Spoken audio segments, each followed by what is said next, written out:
Oh man, it's Sunday night. I'm out here at Gulf Shores, Alabama, and let's get weird.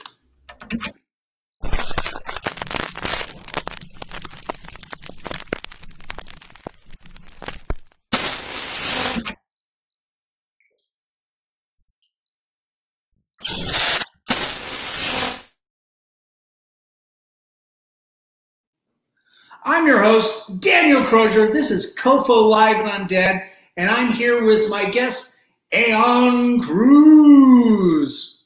But first,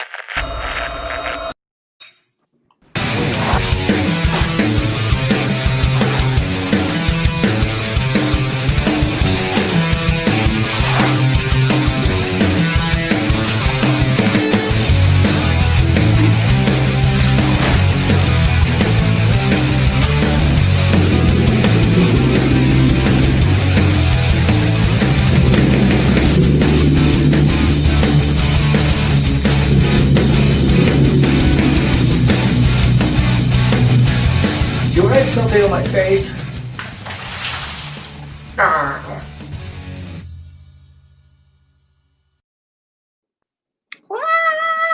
Aeon, What's up?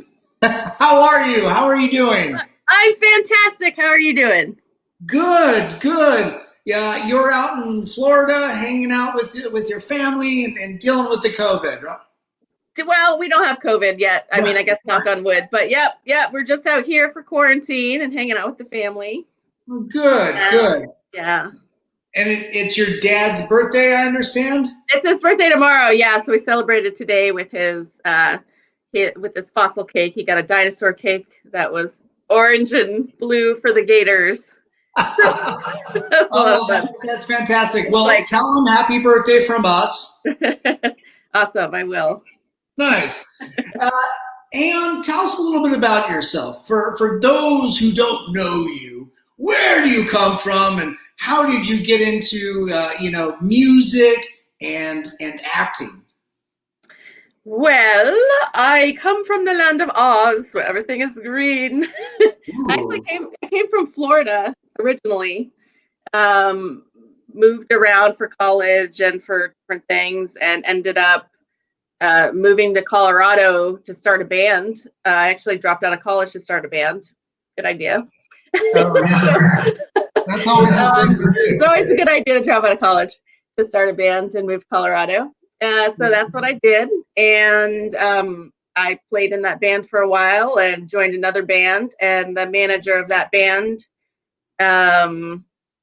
Eric Smith, he actually had a part in a zombie film. And he said the lead actress didn't show up. I think she was from Florida, actually, ironically enough. He said she didn't show up, and I think you'd be perfect for this part. Do you want to do it? And I, was an actor growing up. I always wanted to be an actor. That was my dream as a child. So I said that sounded fun. And so I got the script. They picked me up. I don't think I even had a car at the time. I was a very broke musician.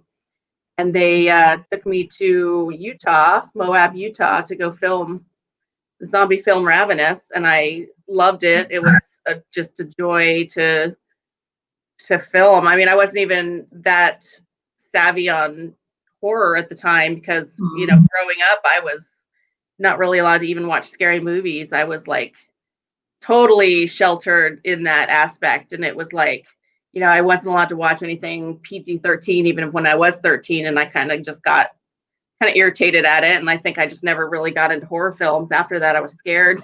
So I went and filmed the zombie film, never really seeing a lot of zombie stuff, and then loving the genre.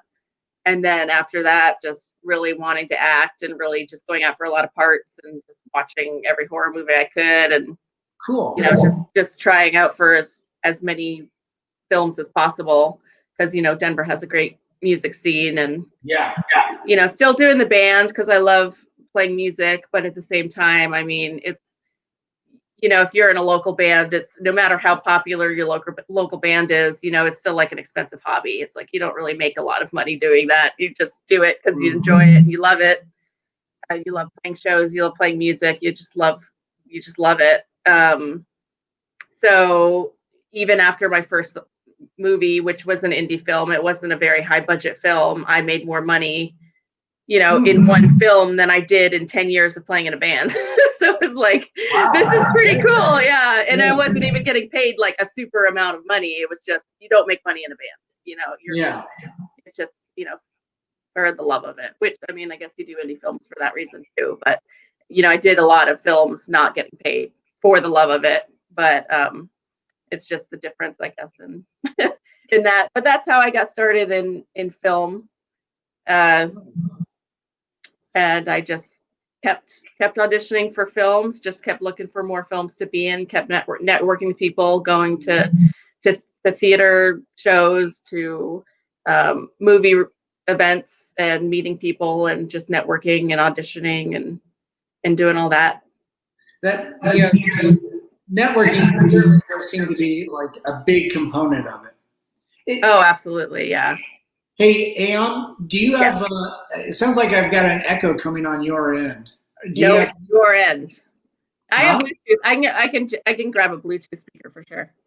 Oh, okay. Yeah, it just sounded like I'm hearing me come through through your computer. You're the host. You're supposed to come through. What's that? You're the host. You're supposed to come through. Oh, Oh my God. Okay, here I'm getting some. hold They're on. getting delivered. No, okay.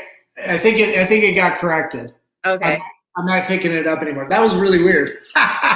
Because we were talking for a bit, you know, before we went on live, and we didn't get any of that. None at all. Maybe it's the hurricane. It's Edna. Yeah, it probably is Edna. You know. Yeah. Yeah. As you know, out here at Gulf Shores, you know, we're picking up hurricane debris, and just as we were going live, you and I, you know, the wind started picking up. It's just like, oh, this is not a good omen. Yeah, it's like, please, building, do not sway. Oh man! But so tell us a little bit too. Like, you know, you've been in a number of bands. I know of you and Glass Delirium, but you were in a few other bands before that. Yes. Yeah. So I my first band originally that I was in when I lived in Florida and I was in high school, I was in a band called Ayu Dayu. Oh, and that's when I learned to play bass. We actually played in a storage unit. We never played out. I think that now they play out. Well, not because of COVID, but I mean, they got a new bass player and they're a good band. You know, they play shows. But when I was in the band, we were, you know, teenagers. We were just playing in a storage unit, you know, just because it was fun. And I learned to play bass. I probably sucked, but you know, I had actually, my friend was the guitar player. He wrote the music, and I was at all the practices anyway. And I said, if you guys need a bass player, just teach me how to play it. If I suck, you can kick me out. And I won't be mad, I swear. And I guess I didn't suck. He taught me the parts and I played it. You know, I didn't write anything for that band, but I played the parts well enough to where, you know, I could jam with them and we had fun. And it was wonderful. And then I moved away to college and, you know, they got a new bass player and they, you know, they are active now. But I moved to Arizona and I was DJing and I met the singer that was going to be the singer of Audio Flux. And so we decided to move to Colorado and start the band Audio Flux. And so we moved to Colorado, started the band Audio Flux, and played some shows. And then we ended up splitting up and I joined Glass Delirium and played with Glass Delirium for, gosh, I don't know. I feel like time goes by so quickly. Maybe 5-7 years. I don't know. Kind of a while. But they needed a bass player, and I, you know, gosh, I was broke at the time. I needed to buy a couch. I needed to buy a bed or a couch because I was going to actually buy like a pull-out couch to sleep on. And I knew that Glass Delirium needed a bass player, so I used all my money to buy a bass so I could join the band. Wow, that's my priorities there. So. Yeah, well, I mean that really shows a lot of dedication, being able to do that shit. Yeah. Well, I mean, I eventually got a couch. I mean, it seems like couches are easier to come by these days, but you know, I was like, you know, I want to play with the band, so I bought a bass and I learned the parts and I auditioned, and I guess I didn't suck too bad, and they hired me.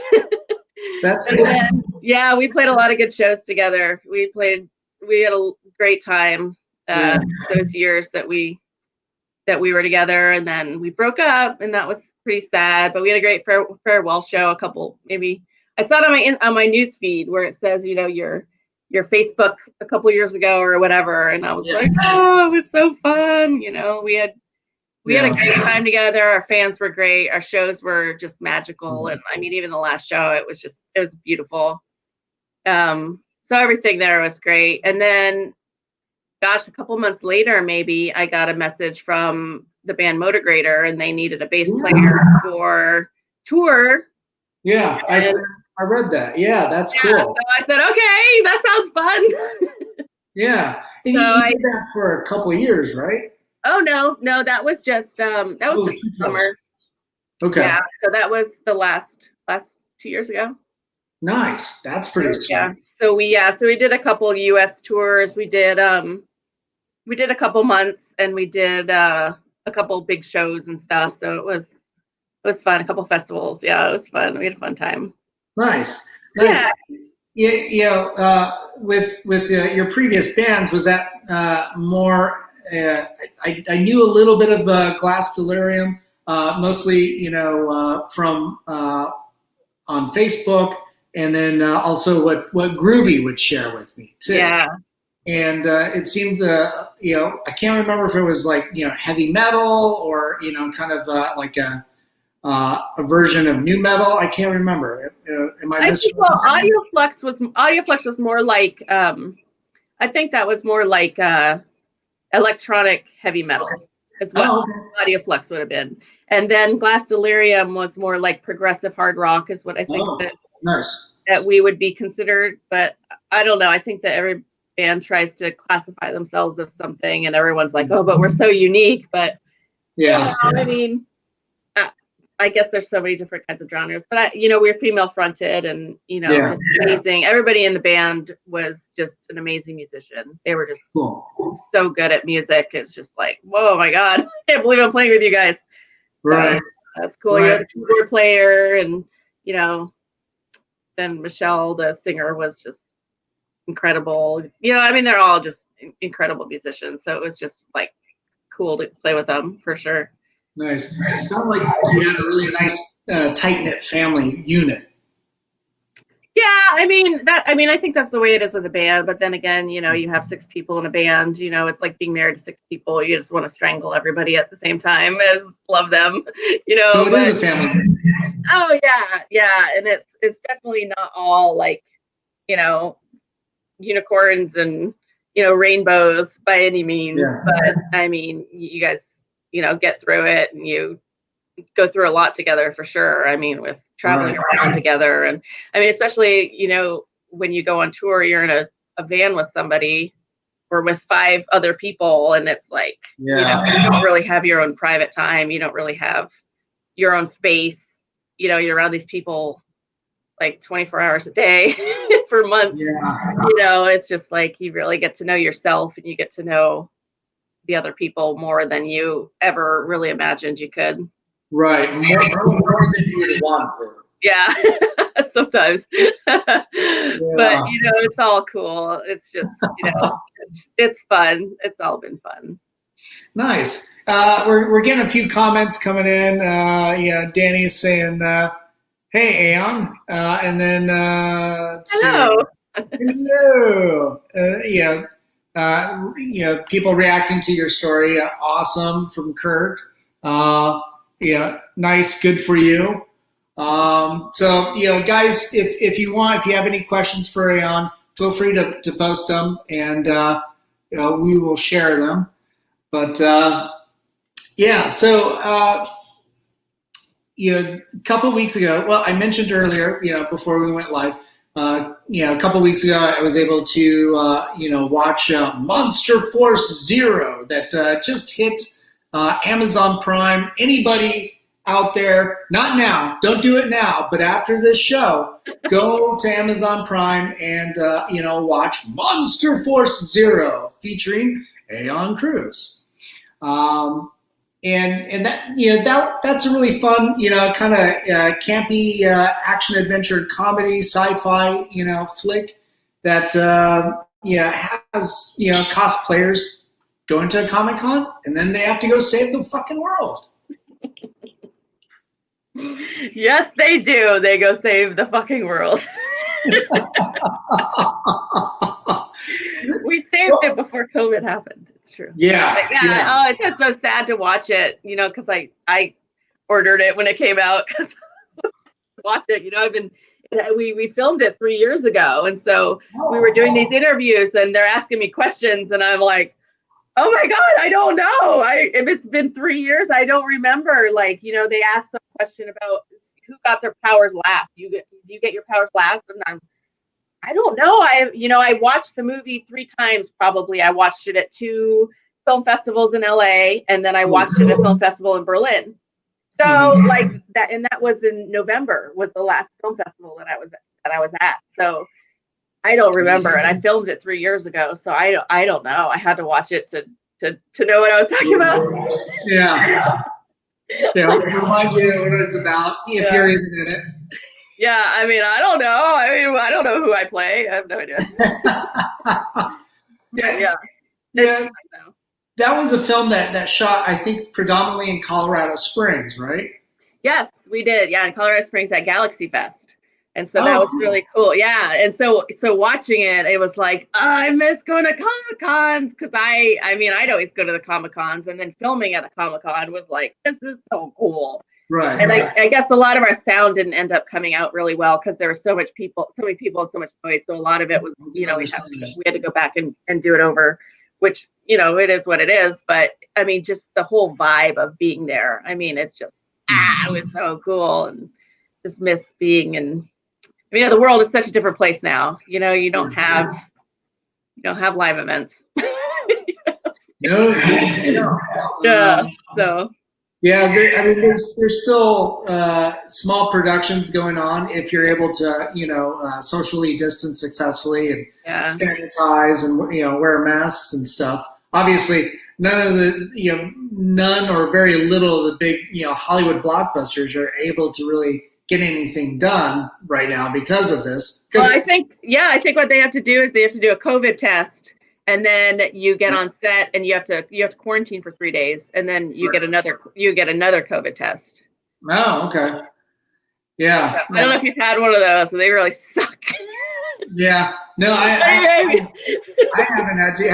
So you've had to go through that already. Yeah, and they stick a Q-tip up your nose. It's only terrible for a couple minutes, but then you're just like, I know. It's like, it's not awesome. It'd be worth it to work on a film for sure. Like, give me all the COVID tests you want to. Yeah. So during this, you've still been able to work then? I flew to Denver a couple months ago to work on a film. I had a small part in a film called The Initiation.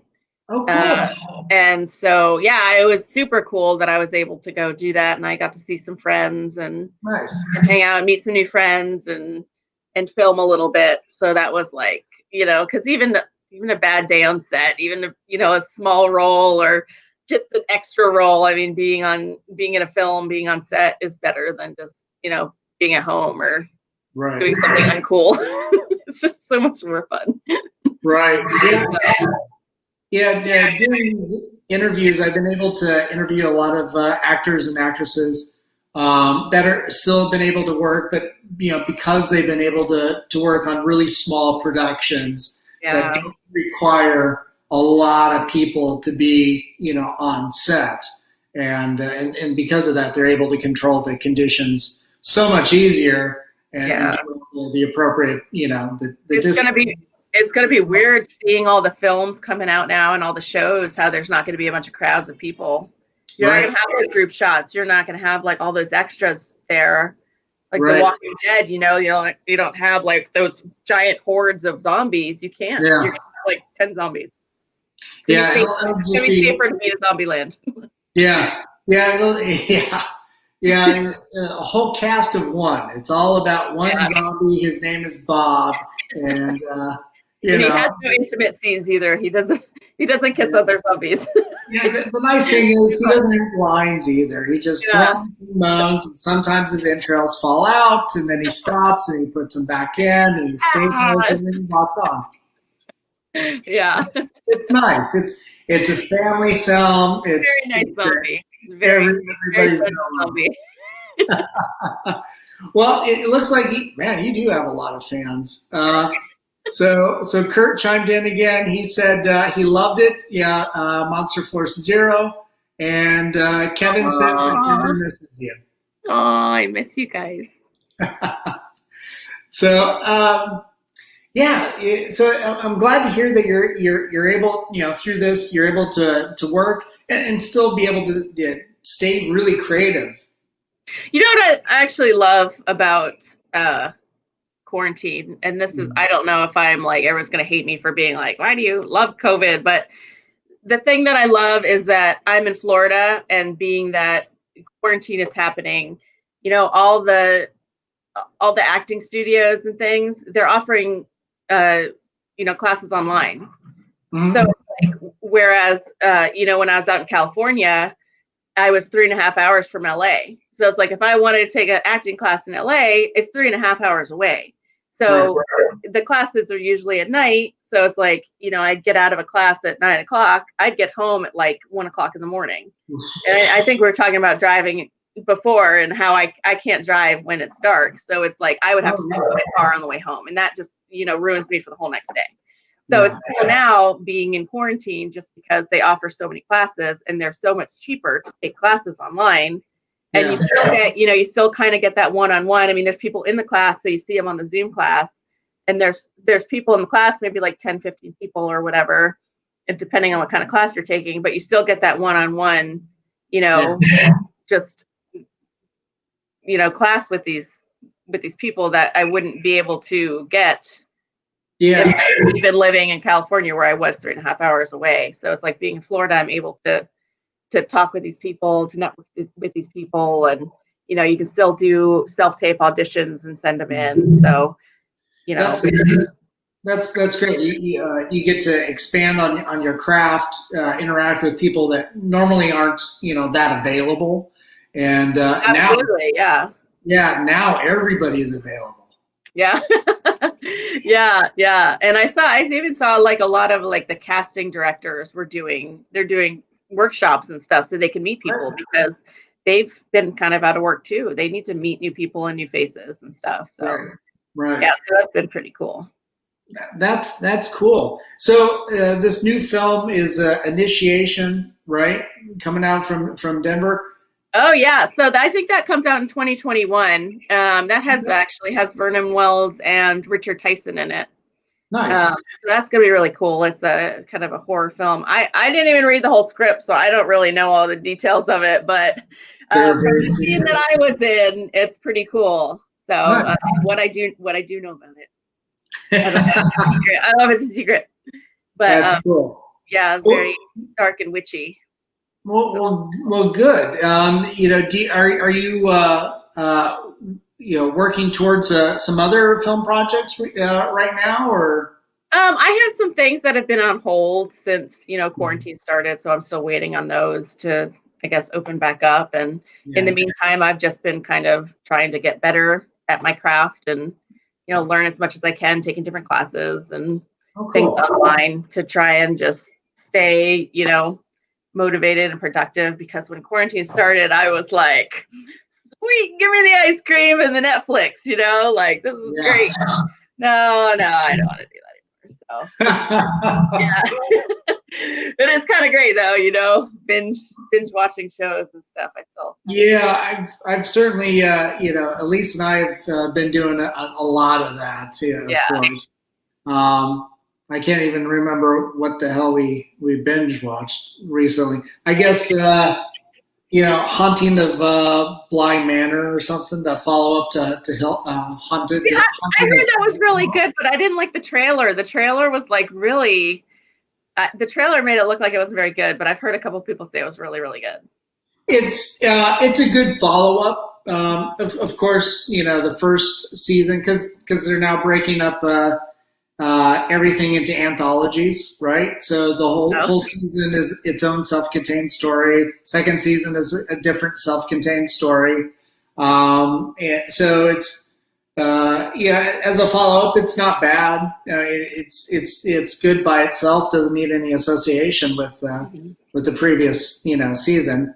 I prefer it to things like and a lot of people out there will probably be disgruntled with me, but like American Horror Story. I'm not a big fan of that series. It's they tend to throw everything at you, including the kitchen sink, whether it makes sense or not. Yeah. So I like following, when it's a TV series like that where it's long-winded and you've got character development. And I like to invest in the characters and empathize with them instead of hating everybody in the show and not caring if anybody lives or dies. I find that's unfortunate. Yeah. We just finished Cobra Kai, and before that, that was cool. Yeah, I'm sad that that happened. Yeah, and then before that, we started The Walking Dead, which I say I'm the last person on earth to watch The Walking Dead. I never watched it. Because I remember trying to watch the first episode, and it was like there's like a cop sitting in a car, and I was like, "This isn't zombies," and I didn't sit through like 10 minutes of it, so I was like not into it. But we watched up until like season 4 or 5, and then we stopped. And I'm on hold right now to watch it. Yeah, well, there's so many of those TV shows. They really kind of milked it for what it's worth. I used to host Walking Dead watch parties. I think in downtown Denver. Really? At a Mexican restaurant. Yeah. So I'd have guests, not unlike yourself, come and interview them, and then we'd watch the show and then comment on it, and then you comment on it during the interview. I don't know. I can't remember what we did.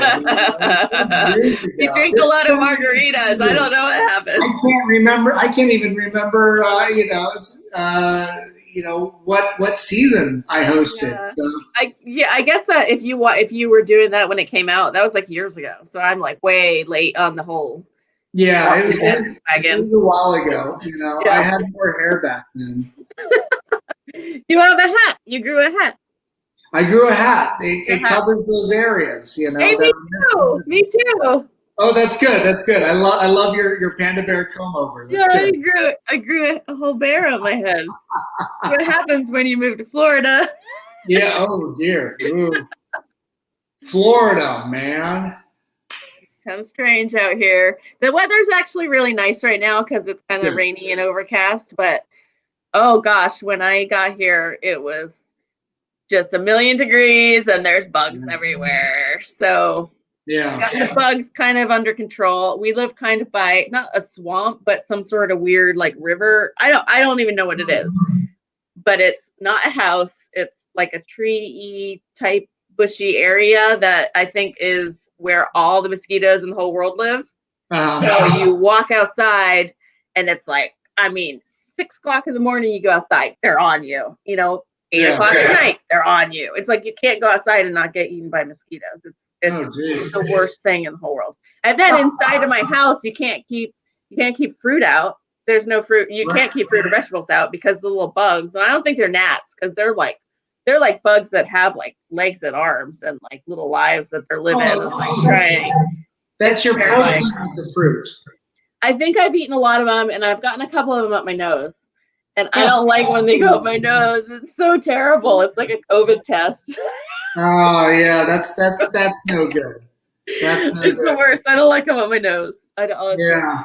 Oh, that's no fun. The when you go in or you send in an audition tape for a film, is with that process, is it pretty standard, or are you able to like choose and pick, roles, depending on what you want to do, what kind of meat you want out of that role? You mean what character you want to play? Yeah. What are you looking for when you're looking to be in a movie and do? Do you have a lot of flexibility with the creativity of it? Oh, you know what? I guess. I mean, I guess that's kind of like a two-part question because Right. a lot of a lot of the indie films, they post the character breakdowns, and I mean, like even for Monster Force Zero, I auditioned for the Hot Babe character, and Okay. I read for Hot Babe, and they were like, nope, you read for Ammo, and it was all like, I mean, Ammo's completely a different. She's like a whole different person, like with her whole vibe, just being more aggressive and more. And I just rolled with it, and I guess I suck at that one. So that's the character I got. But I mean, even with the breakdowns, you would pick with the bigger films and things. Your agent sends you the breakdown and says, you're auditioning for this person.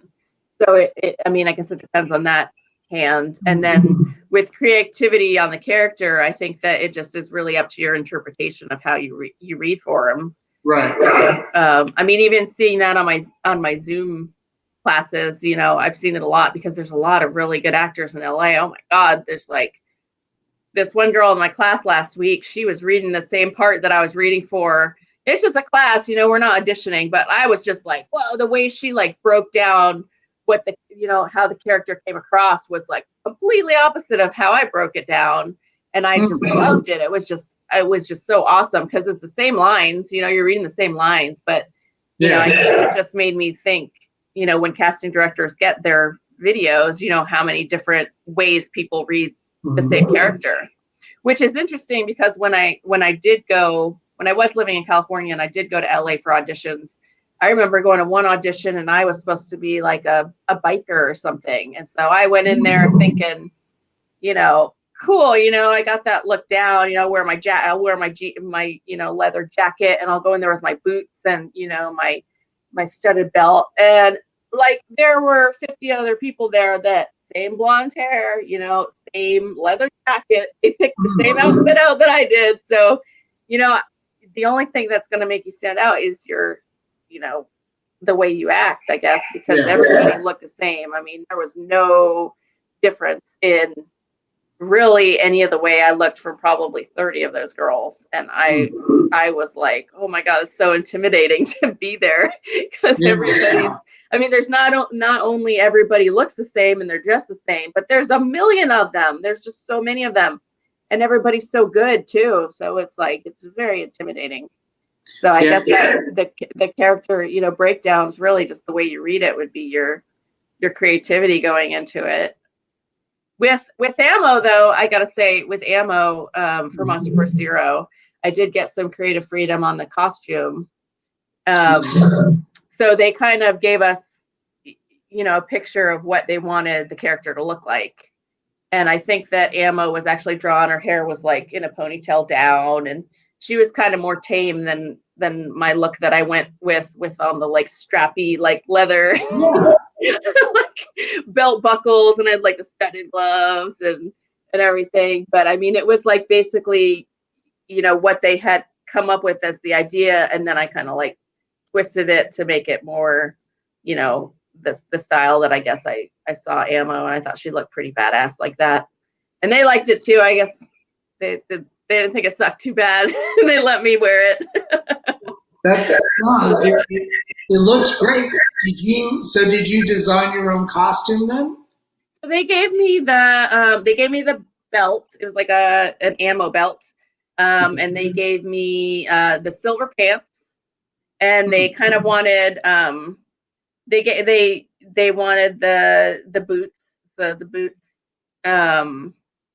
and I had I'm wearing this like weird, like, I don't know what it is. It's like a leather top thing that's not really, because I'm wearing something underneath it because it's like a see-through, like if you wore it by itself, but I had worn that with something else when I did a performance in Vegas like the year before. So it was like something I owned, and I was like, this would work perfectly. Nice, yeah. And then I did the poof balls, like with the hair kind of hanging down to be kind of like the Chin-Li from Street Fighter esque, I guess. And then the pigtails into braids, kind of to be like Harley Quinn esque, you know.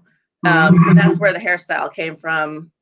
Yeah, and then the bracelets and all that I kind of had because I kind of own stuff like that. I guess that's more of my style anyway. The darker twist on it, I guess. And then I took my bat, was, you know, what they gave me, the bat, and it had like a holster with it. So I took some gaff tape, some red and black gaff tape, and I taped it up and, you know, put some cool design on it, and took my belt buckle, not my belt buckle, my shoe buckles. There were some like weird studded shoe straps that I had, and I tied them around my bat. So I decorated my bat and stuff, you know. Yeah, so yeah, it was a combined effort, I feel. That's cool that you're, you know, able to have that much influence and be able to make it your own. It sounds like, you know, on these type of projects, there's a lot of collaboration because, you know, there's so many disciplines and such limited resources. You got to bring everybody in. Absolutely, I think so, and I think a lot of the indie projects too. You know, it's like it's a passion project. You know, like everybody's there because they want to be and because they love it, not because they're getting paid like, you know, hundreds of thousands, millions of dollars or whatever it happens to be. Like you're there because you want to be and you love everybody there, and you know, you have a blast with them, and you just want to create art. So you know, everybody kind of it just is respectful of what everybody else thinks, and just is open to ideas and ways of thinking. It's pretty cool. Nice. Looks like we got a few more comments. Darren said that it was perfectly splendid. And looks like Joseph says, I was in Monsters. Oh, he was. That's true. And then we had a tea party at the Galaxy Fest. Todd was saying, good to see and hear you again, Aeon. Yay, Todd. Yeah, you got everybody's, you know, seems to be chiming in and everything. The, you know, when you initially moved to Denver to start, you know, the band, what was the main, you know, driving force for that? Because that was when was that? Like 2000 sometime? Oh. Gosh, I'm bad with years. Everything kind of blends together for me, I guess. I can understand right now. Every day blends in. Every day is like Monday, Sunday. 2006, maybe? Oh, okay. I want to say, does that sound right? But you wouldn't know. I wouldn't know. Probably 2006-ish, I think. Yeah, because I moved to Colorado. And there was like a big blizzard that winter. And I remember that was like the first time I saw snow, really, because I was from Florida.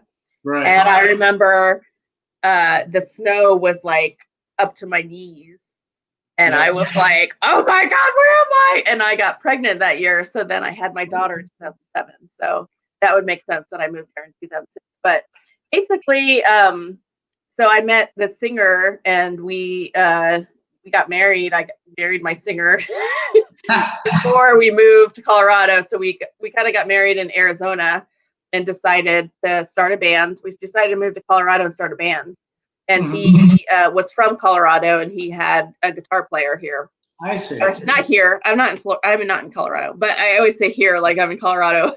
But he had a guitar player in Colorado that he knew, and he knew musicians, and he knew the whole, I guess the whole music scene. He had been in a popular band before that, so he wanted to move to Colorado and start a band. So I said, okay, because I don't know if you've ever been to Arizona, but it's pretty hot there.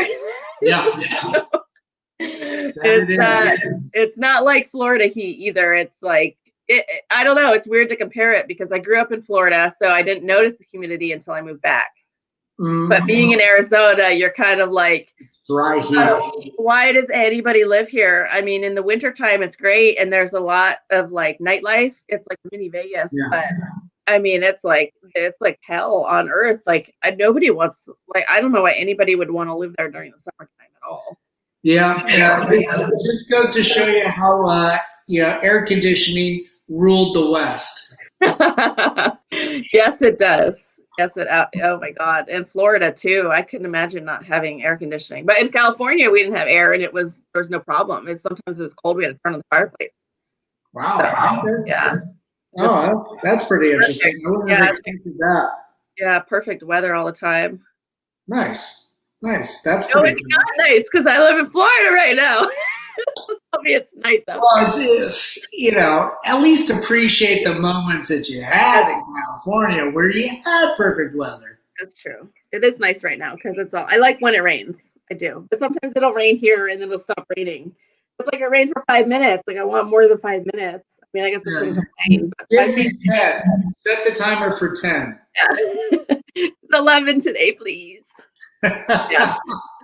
And we have little frogs too. I like the little frogs. Oh yeah. The little squishy frogs everywhere. They're pretty cute. Little squishy frogs. Nice. Yeah.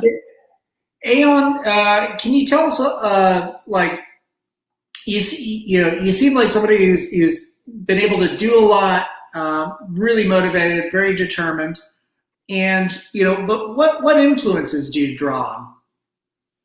Oh gosh, what influences me to be motivated? As far as like film, music. Oh gosh, that's a hard question. I don't know. I mean, I know that I enjoy being active in things. I would rather, like I said, be on set in a film being like a background actor. I drove to New Mexico a couple times to be a background actor in a big production just to be on set because I'd rather be on set, be an extra getting paid $8 an hour than, be at home doing something that's not fun. But, and I mean, even that I think is a great experience to just see how everything works. I mean, that's awesome. Like they're filming a night scene, or they're filming a day scene, but it's like pitch black outside. So they make the whole scene look like it's daytime. It's like, whoa, it's so crazy. And then the people that you meet there, it's just like pretty cool to see, them living that life, and they're doing the thing, it's pretty cool. Yeah. But I guess I don't know what motivates me. I guess I should figure that out, and I should probably make like a 5-year plan too. I know that's one of the things, and a budget. You got to make a budget too, because that's an adult thing to do. But I don't have one of those. We're adults now. I don't know how to do it. I don't know. I just kind of live in the moment. I just think it sounds fun. I don't know. I do everything. Yeah. You mentioned that when you were a kid, you didn't watch a lot of horror movies, I think. What did you enjoy when you were a kid? What films did you like? What films did I like? I was gonna say I played a lot of Candyland. I was really good at it. It was like I could beat anybody at Candyland. I was so good at that. But that's not a film. Yeah, what films do I like? Just brought Candyland with us too. It's good stuff. What films? I watched Beetlejuice a lot. I think I watched movies that my mom liked, and my mom was always like watching like G-rated movies, but Beetlejuice was a big one. There was like, I don't know, that's like really the only one I think I can remember. I feel like, I don't know what else I watched. The Labyrinth. The Worst Witch. Yeah, and The Worst Witch. That was really cool. Yeah, I've been hearing a lot about The Worst Witch. Isn't there a TV series too? There is, yeah. But this was like the original and had Fairuza Balk in it before she was like Fairuza Balk. Yeah, that's right. I forgot about that. Yeah, so I tried to make my daughter watch it, and she was like, "This is so old. Like the recording's so bad." I don't know if I have it like on VHS recorded off TV from like ancient years, but it's like she wouldn't really sit and watch it. I was like, it's such a good movie. I watch it. It's so good. But The Worst Witch, The Labyrinth.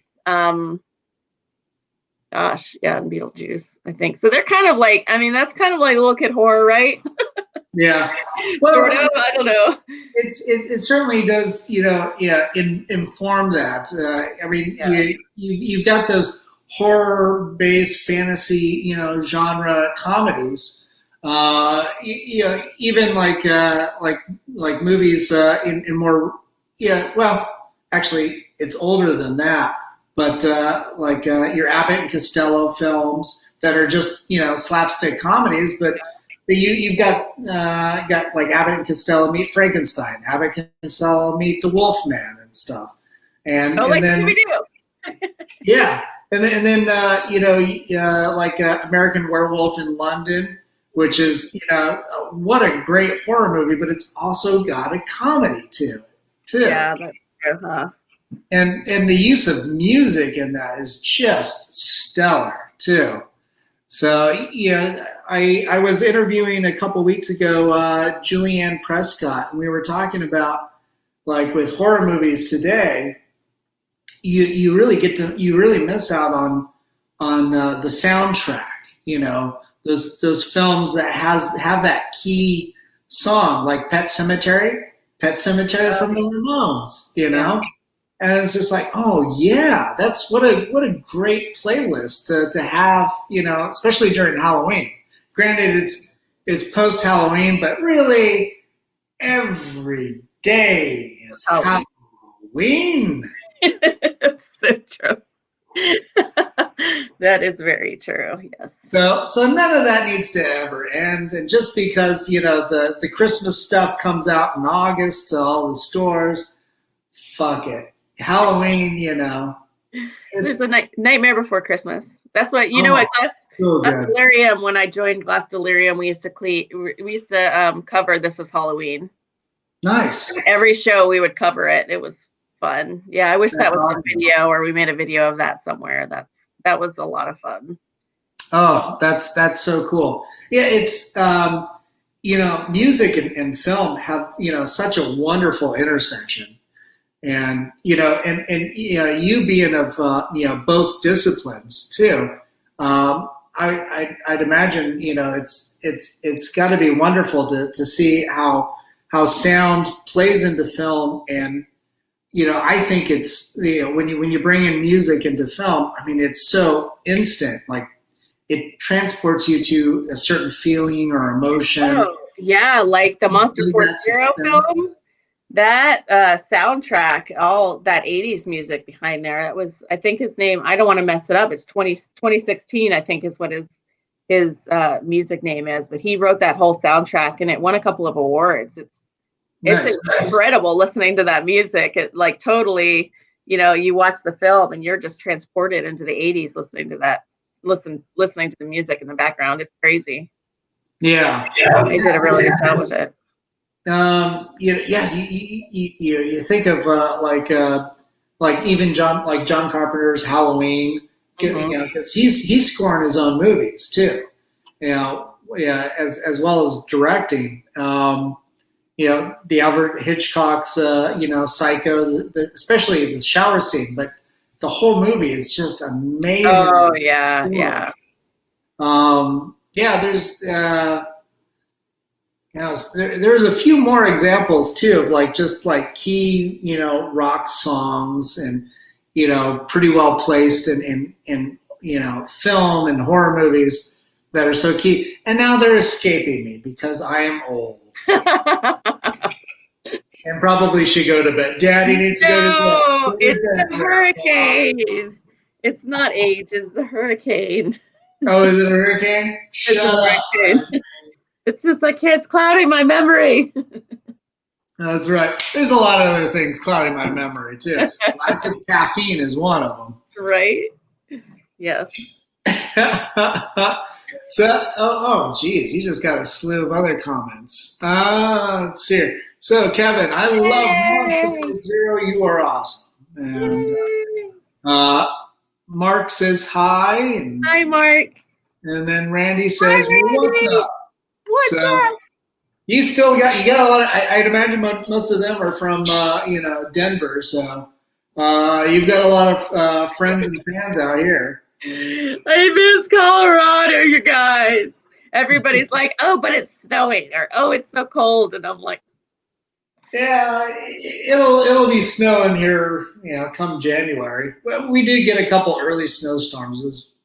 yeah. I mean, yeah, it's Colorado Oh, it's weather. no big deal. Oh, it's no big deal to you because you're not in Florida.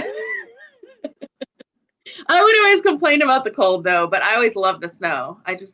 Yeah, Snow is cool. And then it's neat that you can, after it snows, you have your snowman built, and then the next day you're, hanging out with your snowman, you got a t-shirt on because it's like back to 70 degrees.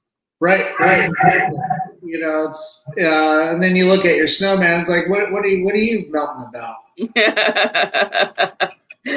We'd always what my favorite thing to do in the yard was, because we had this fence I guess we had this fence in the whole area, so we had a Pac-Man board, so we'd always carve out a Pac-Man maze and we'd play Pac-Man tag. Yeah.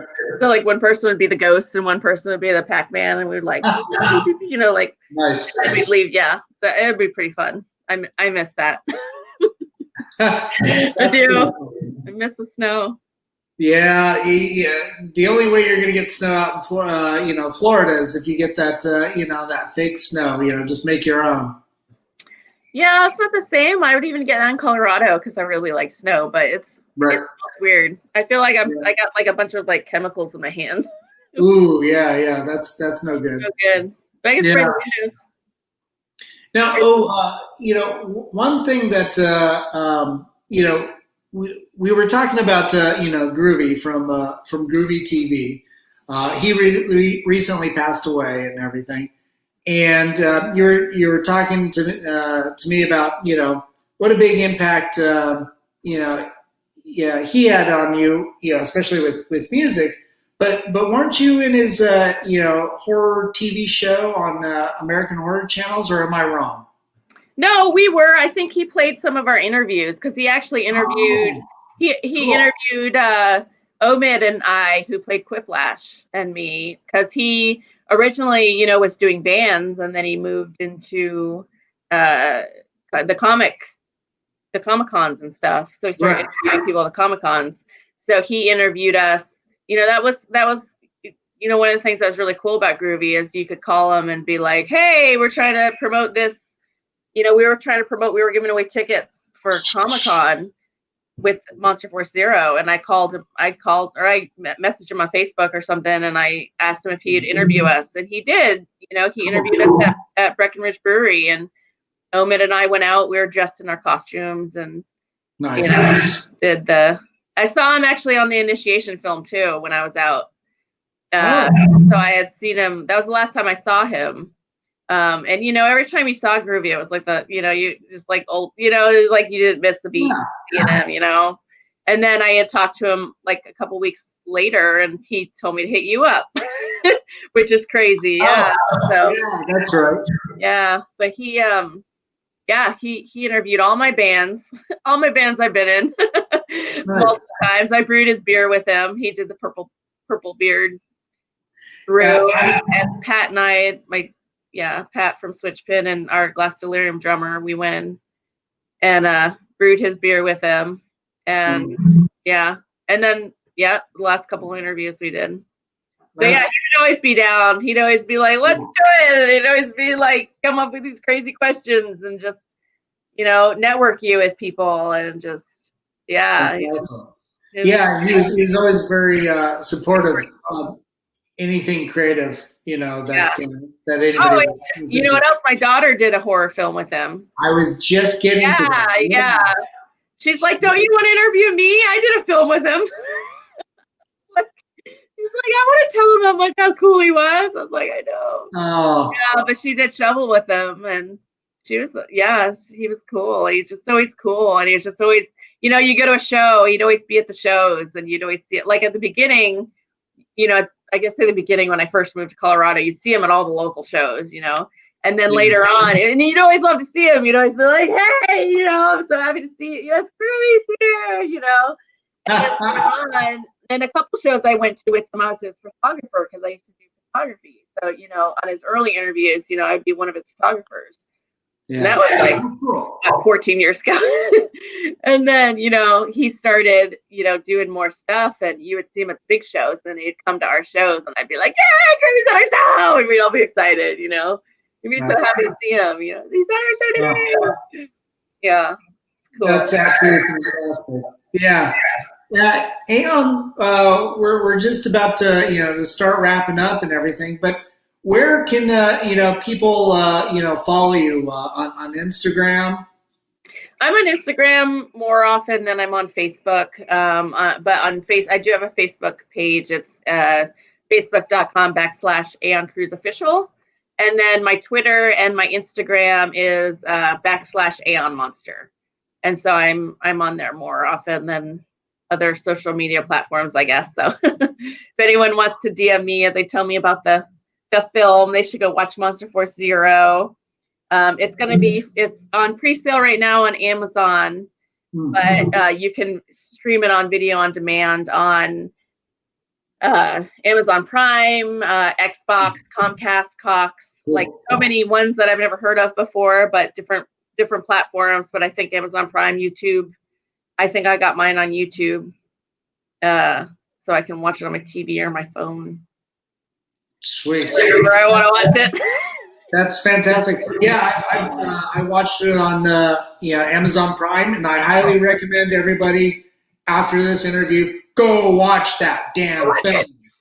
And message me and tell me how you like it. Leave a message. Yeah, I think that what we're trying to do is get people to comment how they liked it. Right. You can lie and say you loved it. Just kidding. You can say whatever you want. But I mean, 5 stars. It is, 500. It is a fun film. It's 80s inspired, and it's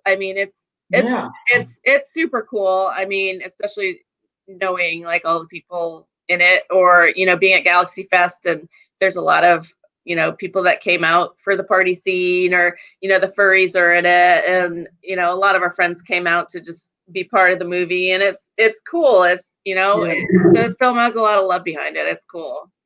It's not a party until the furries show up.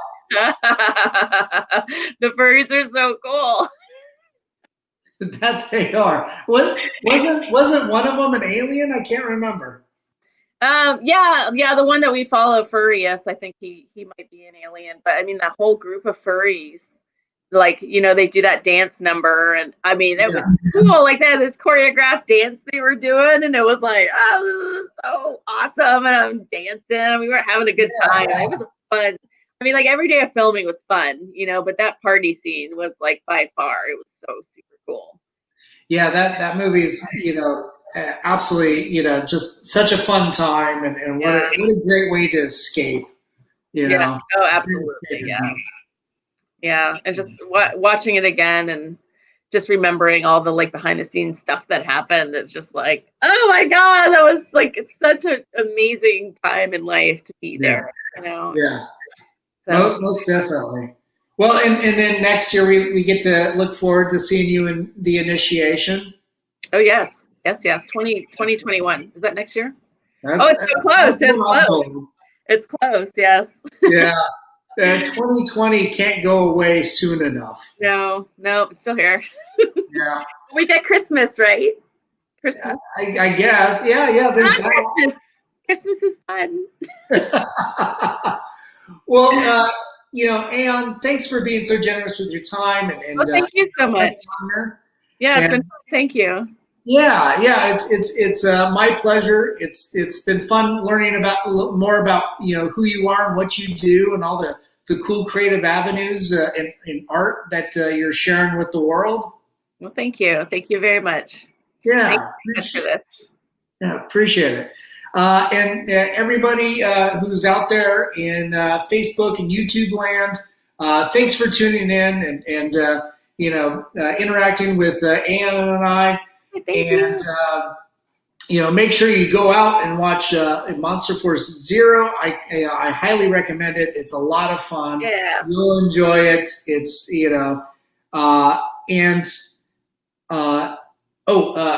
I also got to make sure to comment about my producers.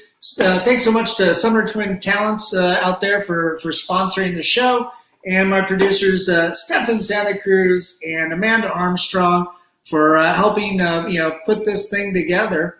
And for all you guys out there, during this tough time, just be good, be kind to each other. Aeon, stick around for a second. Great. Thank you.